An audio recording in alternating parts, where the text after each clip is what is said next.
नमस्कार, मैं हूं आपके साथ प्रगति शर्मा। बंसल न्यूज की खास पेशकश लक्ष्य में आपका स्वागत है। अगर आप भी अपने करियर को सुनिश्चित करना चाहते हैं तो ये कार्यक्रम आपके बहुत काम का है, क्योंकि हमारे इस प्रोग्राम में एक्सपर्ट्स करेंगे आपका मार्गदर्शन और बनेंगे लक्ष्य हासिल करने में आपके मददगार।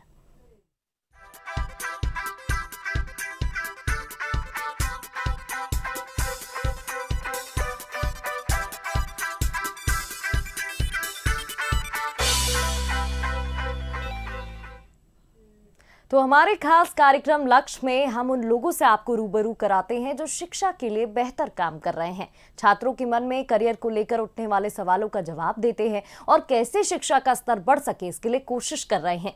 लक्ष्य की इस खास पेशकश में आज हमारे साथ भोपाल से अंजना कपूरिया, जो शासकीय सुभाष उत्कृष्ट उच्चतर माध्यमिक विद्यालय की शिक्षिका है, साथ ही कार्तिक सिंह ठाकुर, जो स्कूल में स्टूडेंट है, हमारे साथ आज मौजूद हैं। आप दोनों का बहुत बहुत स्वागत है। सबसे पहले मैम, मैं आपके पास ही आना चाहूंगी। अंजना जी हमारे साथ मौजूद हैं। अपने स्कूल के बारे में बताइए, कब से बच्चों को शिक्षा यहाँ पर दी जा रही है, किस तरीके से बच्चों को पढ़ाया जाता है? जी। अगर इतिहास बोला जाए तो ये जो सुभाष विद्यालय है, ये तो 1960 या उससे पहले से भी मतलब एक्शन में है और ये one of the premium school ही रहा है। वजह ये है कि इससे पहले यहाँ के जो मध्य प्रदेश के शिक्षा मंत्री भी रहे हैं, वो भी इसके भूतपूर्व छात्र रहे हैं।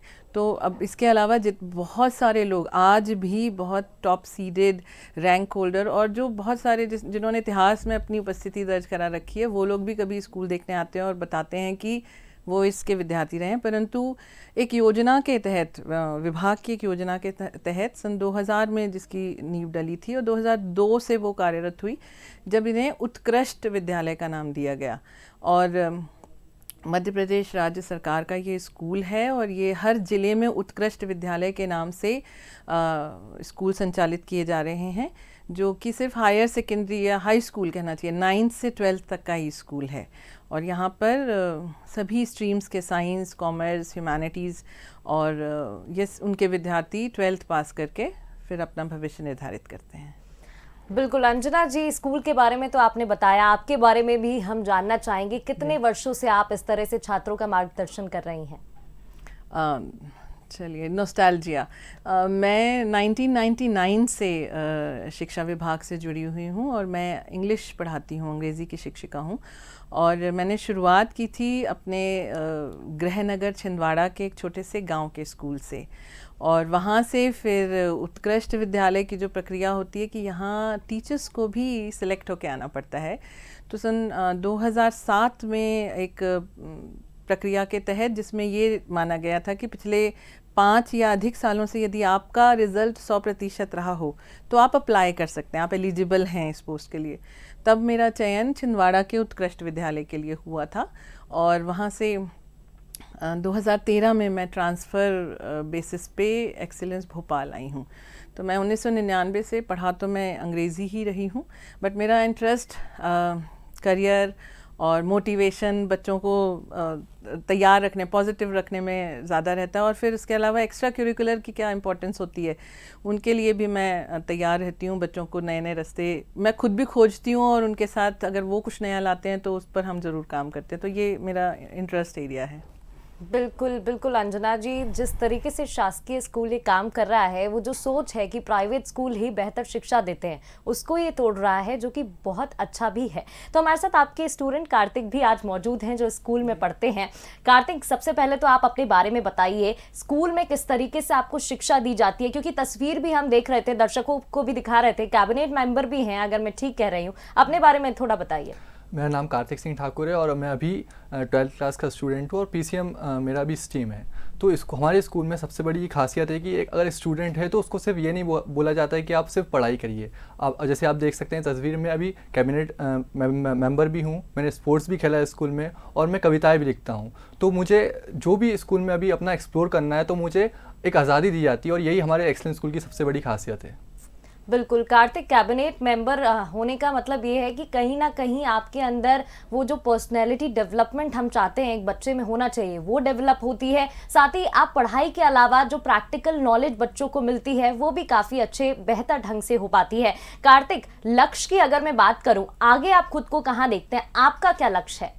मेरा लक्ष्य बहुत पहले से ही है कि मुझे एक एथिकल हैकर बनना है। जब मैं छोटा था तो मैं बहुत कंप्यूटर्स में बहुत इंटरेस्टेड था, तो मैंने जब भी सोचा था कि मैं एक एथिकल हैकर बनूंगा और जो साइबर अटैक्स हो रहे हैं अभी हमारे इंडिया पे और बाकी जगहों पे लोगों को उनके प्रति जागरूक करूंगा और एक एथिकल हैकर बन के लोगों को उनसे बचाऊंगा। बिल्कुल। अंजना जी, क्योंकि एक स्कूल में हर तरीके का बच्चा आता है, कोई पढ़ने में काफ़ी ज़्यादा होशियार होता है, कोई वीक होता है, कोई पढ़ना तो चाहता है, रुचि तो होती है लेकिन उतनी जल्दी कैच नहीं कर पाता। किस तरीके से आप डील करते हैं? ये बहुत सही बात है कि ये बहुत वास्ट होराइज़न होता है। और पर एक चीज़ मैं यहाँ एडमिट भी करूँगी कि उत्कृष्ट विद्यालय में ना जो प्रवेश होते हैं, एडमिशन्स होते हैं, वो किसी एक पैरामीटर के तहत होते हैं। मतलब कि अभी जैसे कि एक ड्यूरेशन चल रहा है, जब कक्षा जैसे मैंने बताया कि 9वीं से 12वीं तक का स्कूल है, तो अभी इस समय वर्तमान में फॉर्म्स भरे जा रहे हैं कक्षा 9वीं में एडमिशन के लिए, पर ये एक प्रवेश परीक्षा के थ्रू होगा। तो नेचुरली हमारे पास एक फ़िल्टर्ड बच्चा आता है जो ऑलरेडी एक मिनिमल रिक्वायरमेंट को क्वालिफाई करके आता है। इसी के बाद एक एडमिशन होता है जो 11वीं में होता है। 11वीं में भी एडमिशन के लिए 10th के मार्क्स बहुत मतलब हाई लेवल वाले या अच्छे हाई स्कोरर बच्चे जो होते हैं वही एडमिशन ले पाते हैं। तो मैं ये एडमिट कर लूँगी कि मेरे पास, जैसे सभी बोलते हैं हमें कि एक्सेलेंस में क्या, बच्चे तो वहाँ ऑलरेडी अच्छे आते हैं, पर ये आप मानेंगे कि वो बच्चे अच्छे आते हैं पर उन्होंने वो क्लासेस नहीं पढ़ी होती जो हमारे स्कूल में है, हमें तो पढ़ानी होती है। और फिर बच्चा हर लेवल का होता है और हर तरीके का होता है। इस पर्टिकुलर एज में एडोलेसेंट वाली चैलेंजेस भी फेस करता है। तो अब हम लोग काफ़ी सालों से चूँकि ये सब देख रहे हैं, कर रहे हैं, तो हमारा तरीका, आपको लगेगा ऐसे ज़रूर कि सरकारी स्कूल है, 60, 70, 80 तक की स्ट्रेंथ वाले क्लासरूम्स होते हैं, उसके बाद भी हमारी कोशिश होती है कि हम हर एक बच्चे के मित्र तो बन ही जाते हैं और उनकी काफ़ी सारी निजी भी बोलें या जो उनके भविष्य को लेकर जो चिंताएं हैं, परेशानियां हैं, उन पर उनकी थोड़ी बहुत दखल अंदाजी हमारी भी रहती है कि हमने पहले के जो हमारे एक्सपीरियंस हैं, जो बच्चों ने किया है, जिस तरह से बच्चों ने उनका सामना किया है, चूँकि बच्चों ने ही किया होता है, उन्हीं के एज ग्रुप वालों ने किया होता है, तो हम उनकी मदद बेहतर कर पाते हैं कुछ विकल्प रख के, अगर वो उनमें से चुन सकें। और आपने जैसे पूछा कि अलग अलग स्तर के पढ़ने वाले बच्चे होते हैं, तो आप ये भी मानेंगे कि 33% से लेके 100% तक की स्कोरिंग पासिंग की होती है। तो passing mark is not a criteria for us. जैसे कि अभी कार्तिक ने बताया और आपने देखा भी कि वो कैबिनेट मिनिस्टर है और उसने बताया कि वो पोइट्री, अभी भोपाल लिटरेचर फेस्टिवल में उसको सर्टिफिकेट मिला है, उसकी पोइट्री सेलेक्ट हुई है। और ऐसे ही हमारे यहाँ बहुत सारी ऐसी एक्टिविटीज़ हैं जिसमें हर बच्चे को कहीं ना कहीं एक्सेल करने को, इसीलिए एक्सेलेंस करने का मौका मिलता है और उसके कारण उसमें जो कॉन्फिडेंस आता है ना, वो पढ़ाई में दिखता है। पढ़ाई के लिए हमारी कार्य योजनाएँ बहुत अच्छी हैं। जो कर पा रहा है अच्छा, उसको बनाए रखना वहाँ तक या उससे भी बेहतर कराने की कोशिश करना, पर जो ना कर पा रहा हो उसकी हैंड होल्डिंग करके, डाउट क्लासेस लगा के, एक्स्ट्रा क्लासेस लगा के, बार बार प्रैक्टिस करा के उसकी कमज़ोरी को सुधारने के लिए क्या किया जा सके उसकी योजना बना के। और ये सब कुछ हमारे प्रिंसिपल सर के मार्गदर्शन में होता है। तो एक छोटा सा एग्जाम्पल मैं आपको बताती हूँ। पर सैटरडे को PTM हुई है, पेरेंट टीचर्स मीटिंग, तो आपने देखा कल हमारी मीटिंग है इससे संबंधित, जिसमें हम ये निर्णय लेंगे, ये डिस्कस करेंगे कि टॉप 5 बच्चे जो हैं उनको टॉप में कैसे बनाए रखें, पर जो बॉटम 20 बच्चा है उनको ऊपर कैसे लेकर आया जाए। तो कल हमारी पूरी योजना बन जाएगी, बॉटम 20 का पूरा एनालिसिस हो जाएगा, पूरा पेपर एनालाइज हो जाता है। जैसे आपने भी देखे होंगे परीक्षा देते समय हर पेपर का एक सेक्शन होता है, पर्टिकुलर सेक्शन में अगर कोई बच्चा वीक है और उस सेक्शन को एड्रेस करते हुए कौन से टीचर कब कैसे क्लासेस लेंगे, सो दैट ये जो फरवरी का महीना होगा ये हमारे लिए और बच्चे दोनों के लिए इतना होगा कि अभी वो बॉटम वाली लेवल नहीं होगा। और मैं आपको एक और चीज़ बताऊँ, बॉटम मतलब हम पासिंग मार्क पे बात ही नहीं करते, हमारे यहाँ सब ऐसे बोल जरूर देते, पर यस मैम, हम फर्स्ट डिवीज़न से ऊपर की बात करते हैं तो हमारा बच्चा या तो 60, और अब तो हम डिस्टिंक्शन की बात करते हैं। तो पिछले हमारे कई सालों से हमारा रिकॉर्ड चला आ रहा है कि अगर हमारे पास 1000 बच्चा होता है तो उसमें से खैर सारा ही बच्चा फर्स्ट क्लास होता है, अगर कुछ गलती हुई तो एक आध दो बच्चा कोई सेकेंड डिवीज़न आ जाता है, वरना फर्स्ट क्लास हमारी कंडीशन है। बट उससे अबव की बात है कि हम 75% एंड अबव या 80% एंड अबव की संख्या मोर देन 700 रखते हैं उसमें। अंजना जी ने जैसे टॉप 5 का जो जिक्र किया कार्तिक, क्या आप भी टॉप 5 में रहते हैं? क्योंकि जैसे कि आप स्पोर्ट्स कैबिनेट मेंबर हैं, स्पोर्ट्स के भी शायद कैप्टन हैं, ऐसे में अगर पेरेंट्स की मैं बात करूं तो वो लोग भी ये सोचते हैं कि हमारा बच्चा भी टॉप 5 में रहे। तो किस तरीके से आप सिलेबस की तैयारी करते हैं? स्कूल से कितनी मदद मिलती है?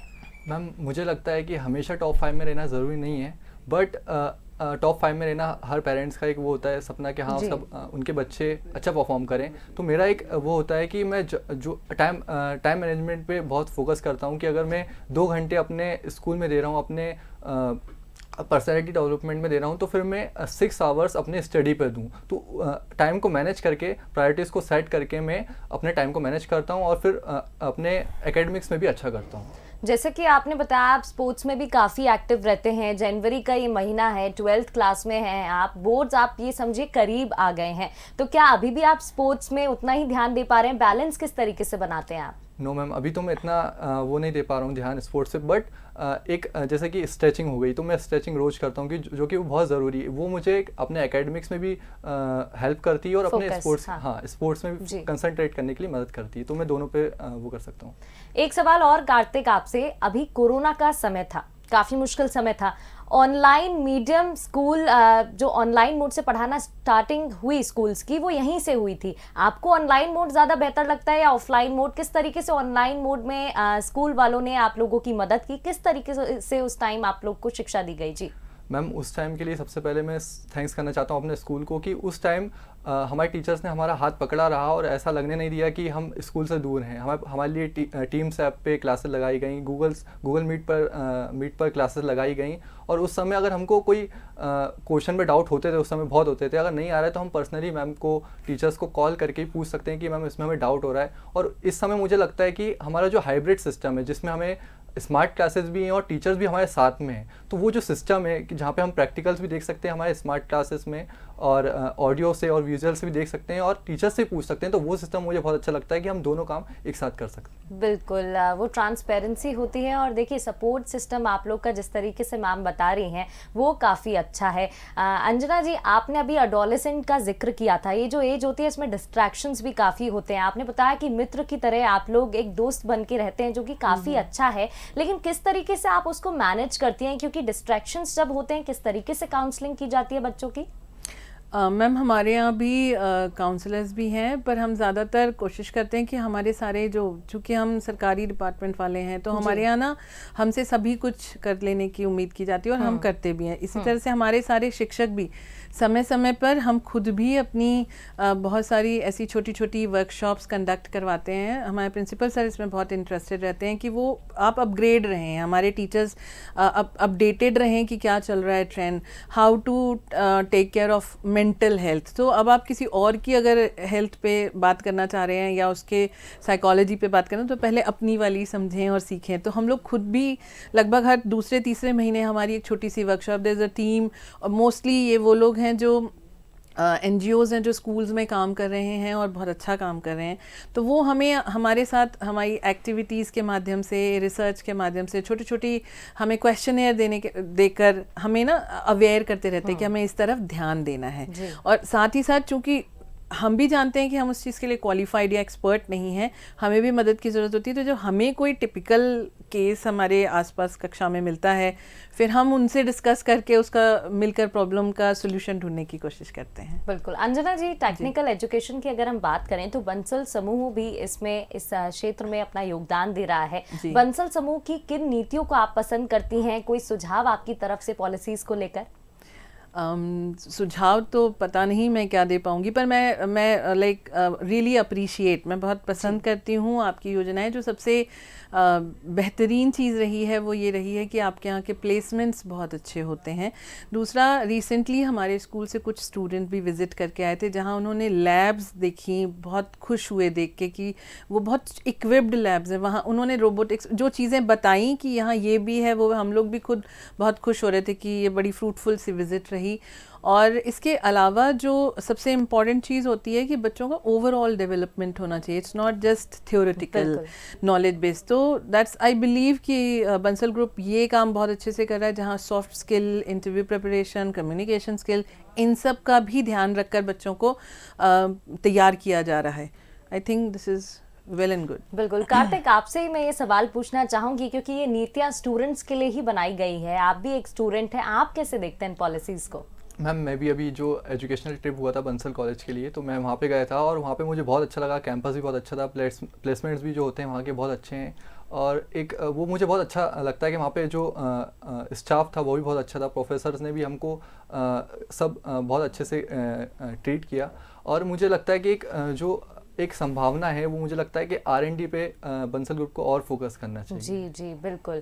कार्तिक, एक सवाल मैं आपसे छोटा सा पूछना चाहूँगी क्योंकि अंजना मैम भी हैं, अगर आप उनसे पढ़े हैं, इंग्लिश की टीचर हैं, ऐसा कहा जाता है इंग्लिश की जो टीचर्स होते हैं थोड़ी सी स्ट्रिक्ट होती हैं, ऐसा कुछ है क्या? मैम बिल्कुल नहीं है, मैम बहुत अच्छी हैं। और मैम हमारे एक्सेलेंस स्कूल की हर टीचर्स बहुत अच्छे हैं, हमेशा सपोर्ट करते हैं और कोई भी सब्जेक्ट हो हमें हमेशा मदद मिलती है। और अंजना मैम भी बहुत अच्छी हैं। बिल्कुल बिल्कुल। अंजना मैम, आपकी तरफ से मैं आना चाहूंगी। वर्तमान दौर की अगर बात करें, जैसा कि अभी जिक्र कार्तिक ने किया था, टाइम मैनेजमेंट बहुत ज़रूरी है। आप जो बच्चे देख रहे हैं, स्टूडेंट्स देख रहे हैं, उनको क्या मैसेज देना चाहेंगी? किस तरीके से टाइम मैनेज किया जाना चाहिए?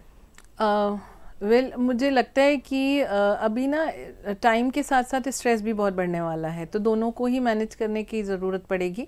और सबसे आसान रहेगा, हम सबके पास 24 घंटे हैं, तो अब क्या थोड़े से समय के लिए वो ध्यान रखा जाए कि जो वीक एरिया या जो आपको लग रहा है जिसमें आप स्ट्रगल कर रहे हैं, कृपया उनको ध्यान देते हुए तुरंत अपने सब्जेक्ट टीचर्स को अप्रोच करें और उनसे मदद मांगें, बेझिझक होकर उन्हें परेशान कर दें।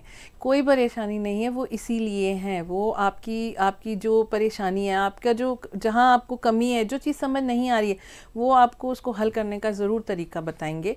कोई ना कोई की पॉइंट, कोई ना कोई ऐसा नुस्खा ज़रूर बताएंगे जिससे आपको ऐसा लगता है वो नहीं आता है, वो आपको कॉन्फिडेंस दे देंगे कि नहीं आपको ये आता है। ये दोहराव करने का समय है, समय निकालिए, बैठिए और रिवाइज कीजिए, बार बार रिवाइज कीजिए। बस यही आपके रिजल्ट को बेहतर बनाएगा। मैम, क्योंकि देखिए जनवरी का ये महीना है, आप भी बेहतर तरीके से समझती हैं, इस टाइम बच्चों पर प्रेशर भी खूब बढ़ जाता है। और आज का जो दौर है इसमें एंग्जाइटी होना, डिप्रेशन होना काफ़ी आम हो गया है। इसको मैनेज करते हुए पढ़ाई करना भी ज़रूरी है, इसको आप कैसे देखती हैं? राइट। और आपने सुना होगा, कार्तिक ने भी बोला कि वो अभी प्रायोरिटाइज नहीं कर रहा है स्पोर्ट्स को, परंतु वो स्ट्रेचिंग करता है। और हम तो मतलब हमारी सब संस्कृति में योग समाहित है, तो अगर हम बाहर नहीं, जैसे अब ठंड में हम बाहर नहीं निकल पा रहे थे, रज़ाई में बैठे थे, पर सारे half yearly examination, third term इसी दौरान थे, तब भी हम अपने बच्चों को बोलते हैं कि नहीं, फिर प्राणायाम, अनुलोम विलोम या घर बैठे योगा ज़रूर करें। ये सारी चीज़ें आप एक संतुलन बनाती हैं, जहाँ आप बैठे बैठे आप थक जाते हैं तो उसमें भी आपकी मसल्स को रिलैक्स करने का काम करती हैं। पढ़ते पढ़ते आपका दिमाग थक जाता है तो प्राणायाम जैसी चीज़ें और ऑक्सीजन सप्लाई करके आपके दिमाग को एनर्जाइज कर देते हैं। तो these are like all well noted formulas, और हम समय समय पे बच्चों से बात करके उन्हें याद दिलाते रहते हैं। बिल्कुल। कार्तिक, आपसे आखिर में एक मैसेज मैं सभी स्टूडेंट्स के लिए लेना चाहूँगी। कोई मैसेज आप अपनी तरफ से देना चाहें जिससे कि वो अपनी तैयारी को और बेहतर बना सकें? किस तरीके से आप तैयारी कर रहे हैं?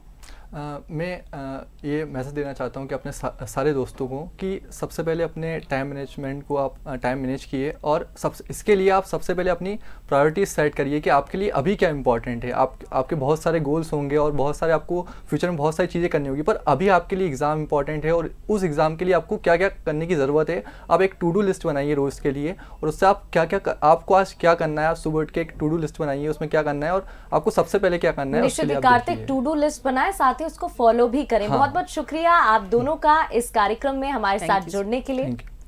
तो आज के लिए बस इतना ही। ताज़ा अपडेट के लिए जुड़े रहिए बंसल न्यूज़ के साथ। नमस्कार।